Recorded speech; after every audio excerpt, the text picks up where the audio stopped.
روژه د تاریخ له پاڼو. د رمضان المبارک 14مه نیټه. په دې نیټه کې د تاریخ ځینې اړینې پېښې او مناسبات. د روژې په 14مه ورځ 240 د هجري قمري کال چې د 828 میلادي کال د مې میاشتې له 19 نیټې سره سمون خوري، مسلمانان د الله جل جلاله په مرسته وتوانېدل چې د ثقیله جزیرې مهم ښار سرقوسه فتح کړي. همدارنګه د رمضان المبارک په 14مه ورځ 519 هجري قمري کال چې د 980 میلادي کال د جولای میاشتې له 20 نیټې سره سمون خوري، په قاهره کې د جامع ازهر بنسټ کېښودل شو او په 2 کالو کې کار بشپړ شو.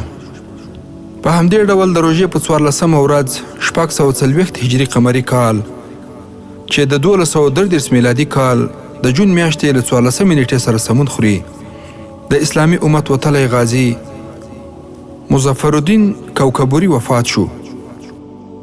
نوموړي د صلیبي جګړو په مهال د سلطان صلاح الدین ایوبي رحمه الله ترڅنګ په ګڼ شمېر جهادي جګړو کې ګډون درلود او صلیبیانو ته یې درانه زیانونه اړولي وو.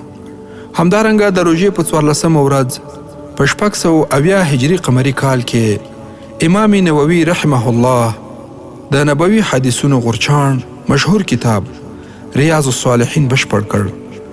له نوموړي کتاب څخه له پیړیو راهیسې مسلمانان ګټه اخلي او د رمضان المبارک د 14مې نیټې په مناسبت 1215 هجري قمري کال کې د اوسني مصر بنسټ ایښودونکی او واکمن محمد علي پاشا وفات شو. محمد علي پاشا د یونان په کوالا ښار کې په یو البانوي کورنۍ کې دنیا ته سترګې غړولې وې. نوموړي د مصر زراعت ته ډېره وده ورکړه، خو دا وده ورته په درنو قرضونو باندې تمامه شوه. د مصر د مالیې وزارت له راپور سره سم هغه مهال مصر 80 میلیونه فرانکه قرضدار شو. او همدارنګه د رمضان المبارک په 14مه ورځ 542 هجري قمري کال کې نوموتی فقیه او محدث ابن مغازي رحمه الله وفات شو. نوموړي په 450 هجري قمري کال کې دنیا ته سترګې غړولې وې. په عراق کې له سترو علماء کرامو څخه زده کړې کړې وې. د ژوند زیاتره کلونه په واسط او بغداد ښارونو کې تیر کړل. ګڼ شمېر شاګردان او تصانیف یې تر شا پرېښودل. اوس مهال یې یوازې د ظاهریه په نوم باندې د کتاب قلمي نسخه د دمشق په کتابخانه کې شتون لري.